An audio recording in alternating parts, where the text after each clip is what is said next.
Lección número 5. Nuestraesperanza.cl. Para el 4 de noviembre de 2017.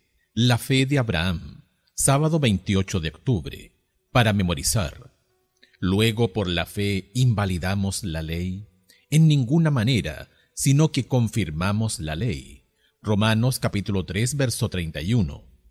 De muchas maneras, Romanos capítulo 4 planta el cimiento de la doctrina bíblica de la salvación solo por la fe y llega al corazón de lo que inició la Reforma. Si nuestras mejores obras y el cumplimiento de la ley no bastan para justificarnos delante de Dios, ¿qué esperanza tienen los demás? Si tenía que ser por gracia con Abraham, tiene que ser igual con todos los demás, judíos y gentiles. En Romanos capítulo 4, Pablo revela 3 etapas importantes en el plan de salvación. 1. La promesa de la bendición divina. La promesa de la gracia. 2. La respuesta humana a esa promesa. La respuesta de la fe. Y 3. El pronunciamiento divino de la justicia acreditado a los que creen. Justificación. Así es como funcionó con Abraham y así es como funciona con nosotros. Es fundamental recordar que, para Pablo, la salvación es por gracia. Es algo que se nos concede, por más que no lo merezcamos. Si la mereciéramos, entonces nos correspondería, y si nos correspondiera, sería algo que se nos debe y no un regalo. Y para los seres corruptos y caídos que somos, la salvación tiene que ser un regalo.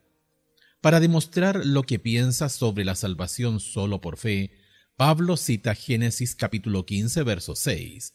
Abraham creyó al Señor y el Señor lo reconoció a él como justo.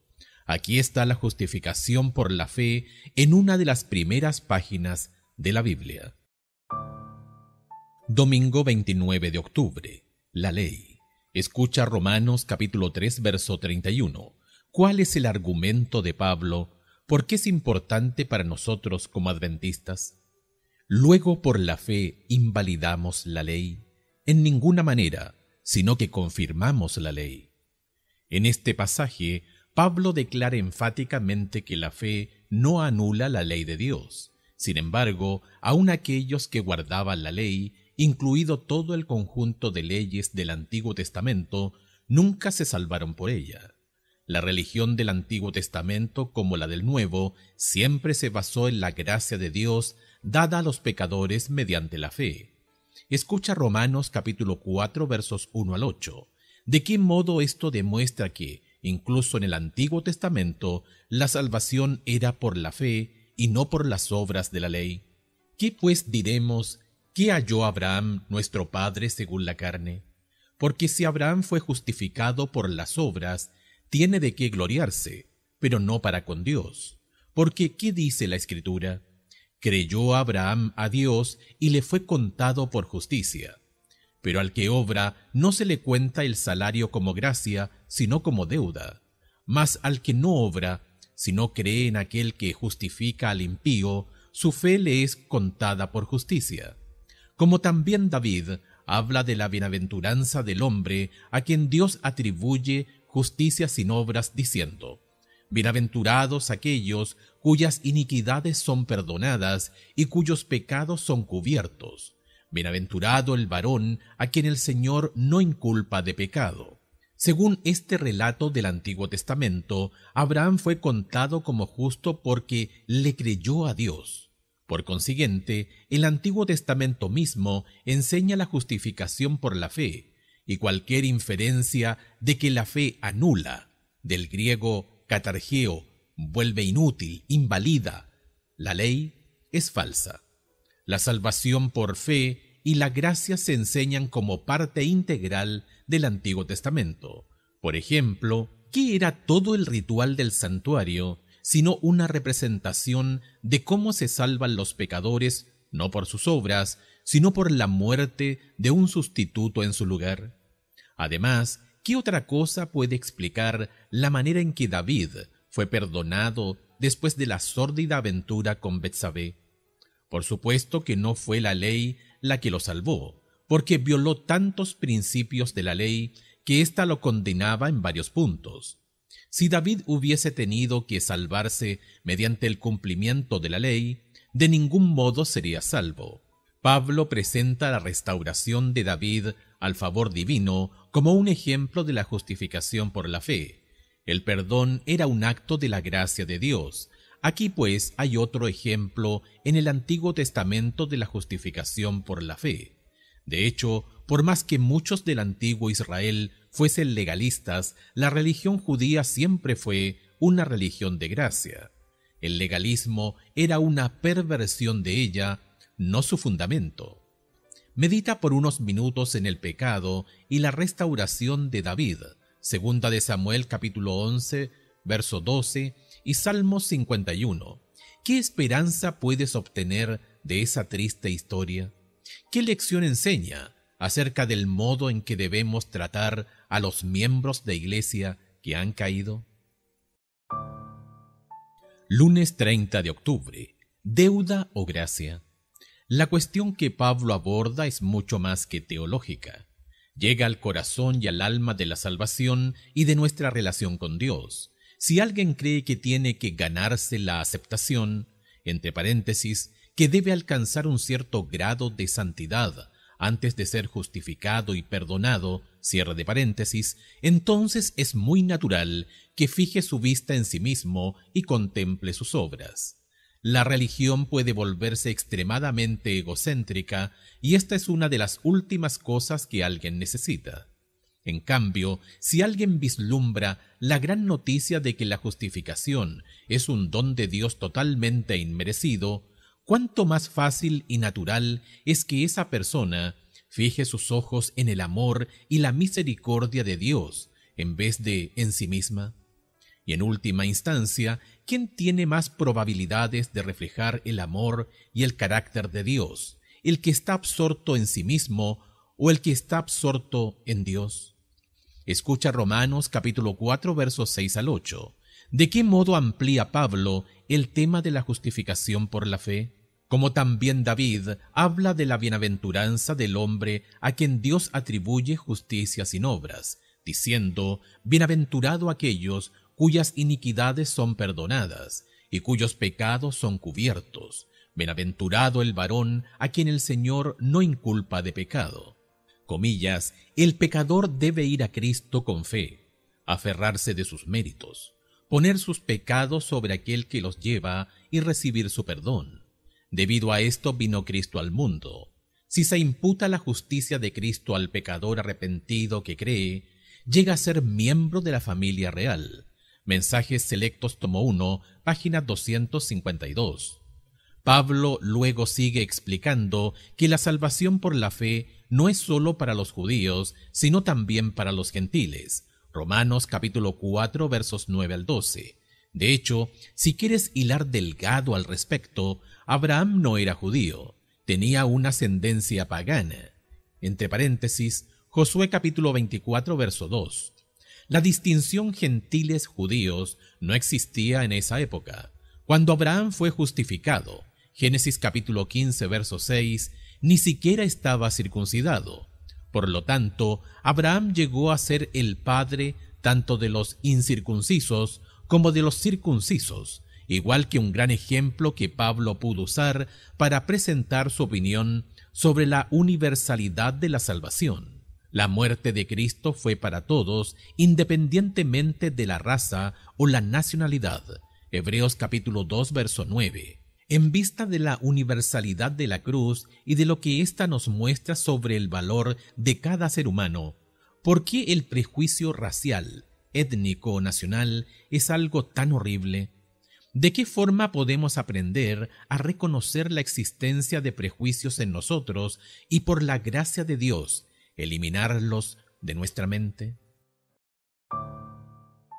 Martes 31 de octubre. La promesa. Un día como hoy, hace 500 años, Martín Lutero clavó sus 95 tesis en la puerta de la iglesia de Todos los Santos de Wittenberg. Qué fascinante es que el tema de hoy también llegue al corazón de la salvación por la fe. En Romanos capítulo 4, verso 13, se contrastan la promesa y la ley. Pablo intenta establecer un contexto veterotestamentario para su doctrina de la justificación por la fe. Haya un ejemplo en Abraham, a quien todos los judíos aceptaban como su antepasado. La aceptación o justificación le había llegado a Abraham totalmente aparte de la ley. Dios le prometió a Abraham que él iba a ser heredero del mundo, y él creyó en esta promesa, es decir, aceptó la responsabilidad que implicaba.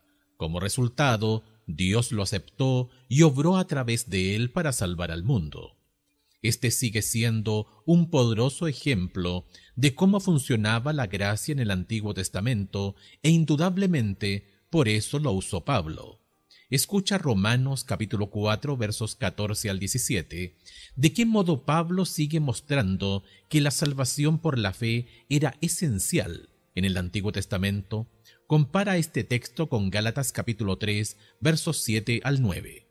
Romanos capítulo 4 versos 14 al 17.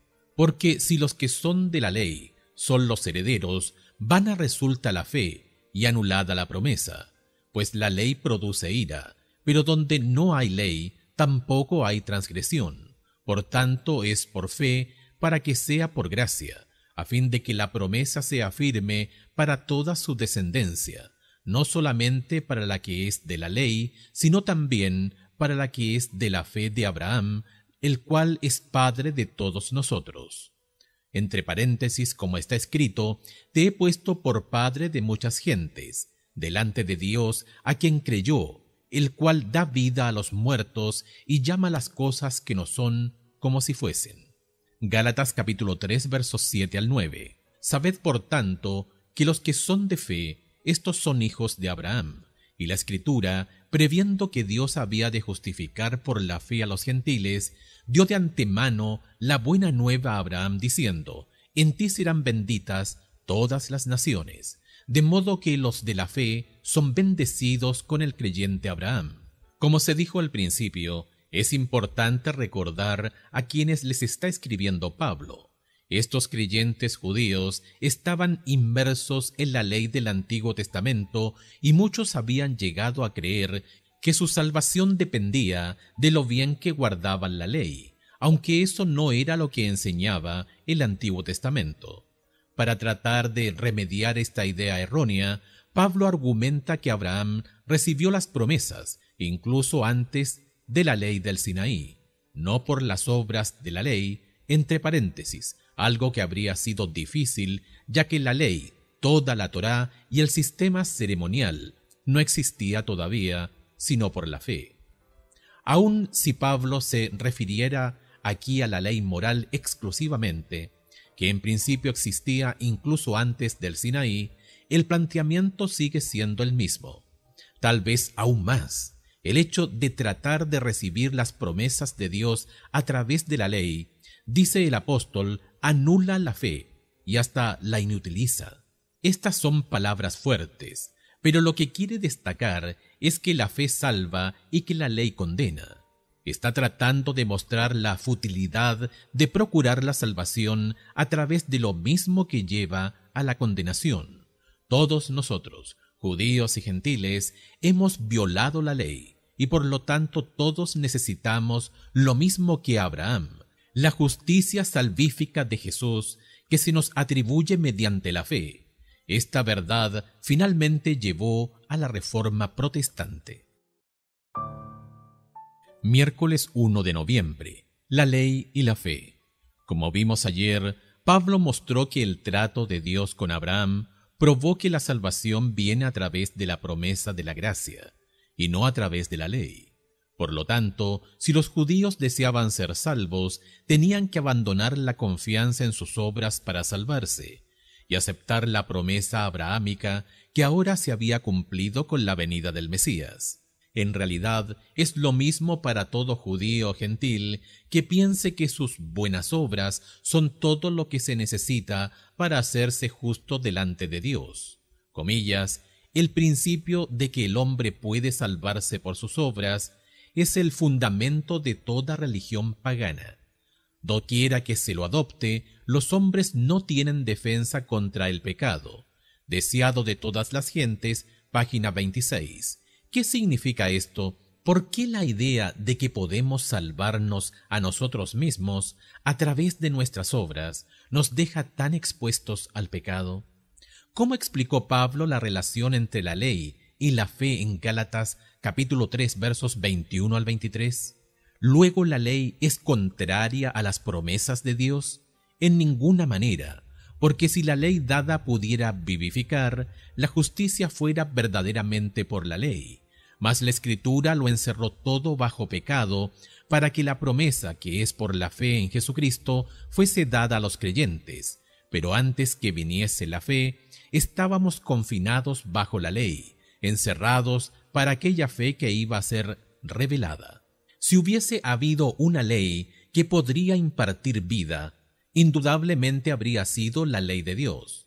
No obstante esto, Pablo dice que ninguna ley puede dar vida, ni siquiera la de Dios, porque todos han violado esa ley y en consecuencia ésta los condena a todos. Pero la promesa de fe que se reveló más plenamente por medio de Cristo a todo el que cree, lo libera de tener que estar bajo la ley, es decir, a los que están condenados y agobiados por tratar de obtener la salvación mediante la ley se convierte en una carga cuando se presenta sin fe, sin gracia, porque sin fe, sin gracia, sin la justicia que viene por la fe, estar bajo la ley significa estar bajo la carga y la condenación del pecado. ¿Cuán importante es la justificación por la fe en tu caminar con Dios? Es decir, ¿qué puedes hacer para asegurarte de que no quede empañada por otros aspectos de la verdad hasta el punto de perder de vista esta enseñanza fundamental? A fin de cuentas, ¿de qué sirve las demás doctrinas sin esta? Jueves 2 de noviembre. La ley y el pecado. A menudo escuchamos decir que en el Nuevo Pacto la ley ha sido abolida, y luego se citan versículos que supuestamente sostienen esta idea. Sin embargo, la lógica detrás de esa declaración no es muy sólida, ni tampoco su teología. Escucha 1 de Juan capítulo 2 versos 3 al 6 y capítulo 3 versículo 4 y Romanos capítulo 3 verso 20. ¿Qué nos enseñan estos versículos sobre la relación entre la ley y el pecado? 1 de Juan capítulo 2 versos 3 al 6. Y en esto sabemos que nosotros le conocemos si guardamos sus mandamientos. El que dice yo le conozco y no guarda sus mandamientos, el tal es mentiroso y la verdad no está en él. Pero el que guarda su palabra, en este verdaderamente el amor de Dios se ha perfeccionado, por esto sabemos que estamos en él. El que dice que permanece en él, debe andar como él anduvo. 1 de Juan capítulo 3 versículo 4. Todo aquel que comete pecado infringe también la ley, pues el pecado es infracción de la ley. Romanos capítulo 3 versículo 20. Ya que por las obras de la ley ningún ser humano será justificado delante de él, porque por medio de la ley es el conocimiento del pecado. Hace algunos siglos, el autor irlandés Jonathan Swift escribió, comillas, pero ¿diría alguien que si una ley del Parlamento excluyera las palabras beber, engañar, mentir, robar de la lengua inglesa y de los diccionarios, a la mañana siguiente todos nos despertaríamos siendo temperantes, honestos y justos y amantes de la verdad? ¿Es esto una consecuencia razonable? De la misma manera, si la ley de Dios ha sido abolida, entonces, ¿por qué la mentira, el asesinato y el robo siguen siendo pecaminosos o malos? Si se cambió la ley de Dios, la definición de pecado también debería haber cambiado. O si la ley de Dios fue abolida, el pecado también debería abolirse. ¿Y quién cree en eso? Ve además 1 de Juan capítulo 1 versos 7 al 10, Santiago capítulo 1 versos 14 y 15. En el Nuevo Testamento se manifiestan tanto la ley como el Evangelio. La ley muestra lo que es el pecado. El Evangelio apunta al remedio para ese pecado, que es la muerte y la resurrección de Jesús. Si no hay ley, no hay pecado, y entonces, ¿de qué somos salvos? El Evangelio tiene sentido solamente en el contexto de la ley y de su validez permanente. A menudo oímos que la cruz anuló la ley. Eso es bastante irónico porque la cruz muestra que la ley no puede ser abrogada ni cambiada. Si Dios no abrogó y ni siquiera cambió la ley antes de que Cristo muriera en la cruz, ¿por qué lo haría después? ¿Por qué no se deshizo de la ley después de que el hombre pecó para así ahorrarle a la humanidad el castigo legal que causa la violación de la ley? De ese modo, Jesús nunca habría tenido que morir. La muerte de Jesús muestra que si la ley pudiera haber sido cambiada o abrogada, debería haberse cambiado o abrogado antes de la cruz, no después. Por ende, no hay nada que demuestre más la validez permanente de la ley que la muerte de Jesús, muerte que se produjo precisamente porque no se podía cambiar la ley. Si la ley hubiera podido cambiarse para hacer frente a nuestra condición caída, ¿no habría sido eso, para el problema del pecado, una mejor solución que el hecho de que Jesús tuviera que morir? Si no hubiera ninguna ley divina contra el adulterio, ese acto causaría menos dolor y daño a los que son víctimas de él. ¿En qué medida tu respuesta te ayuda a entender por qué la ley de Dios sigue vigente? ¿Cuál ha sido tu propia experiencia con las consecuencias de violar la ley de Dios?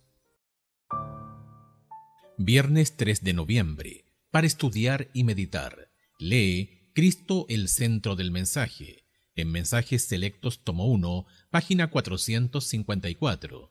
El llamamiento de Abraham y la ley y los dos pactos, en Patriarcas y Profetas, página 117 a la 120 y página 378 a la 380, y el Sermón del Monte y Controversias y consumado es, en el deseado de todas las gentes, páginas 273 a la 275, página 560 y 710 a la 712.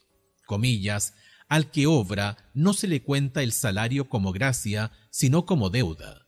El apóstol aquí explica el pasaje citado, de Génesis capítulo 15 versos 4 al 6, para concluir y probar que la justificación es por la fe y no por las obras. Esto lo hace primeramente explicando el significado de las palabras «le fue contado por justicia». Estas palabras explican que Dios recibe a los pecadores por gracia y no por obras. Martín Lutero, Comentario de Romanos, página 82. Comillas, si Satanás puede lograr que el hombre valore sus propias obras como obras de mérito y justicia, sabe que puede vencerlo mediante sus tentaciones y hacer de él su víctima y su presa. Aspergen los postes de las puertas con la sangre del Cordero del Calvario y estarán a salvo. R.I.H. 3 de septiembre de 1889. Preguntas para dialogar. 1. ¿Por qué es tan importante entender la salvación solo por la fe, sin las obras de la ley? ¿De qué clase de errores puede protegernos ese conocimiento? ¿Qué peligros les aguardan a aquellos que pierden de vista esta enseñanza bíblica fundamental? 2. ¿Qué otras razones puedes dar de la validez permanente de la ley de Dios, aun cuando entendemos que la ley y la obediencia a ella no es lo que nos salva? 3. La cuestión de fondo en el corazón de la Reforma es: ¿cómo somos salvos? ¿De qué modo podemos hablar abierta y francamente de la diferencia entre protestantes y católicos sobre este importante tema sin atacar personalmente a nadie? 4. Como pecadores justificados, somos receptores de la gracia y del favor inmerecido de Dios contra quien pecamos. ¿En qué forma influirá este hecho de nuestro trato con los demás? ¿Cuán llenos de gracia y de favor estamos hacia aquellos que nos han ofendido y que realmente no merecen nuestra gracia ni favor?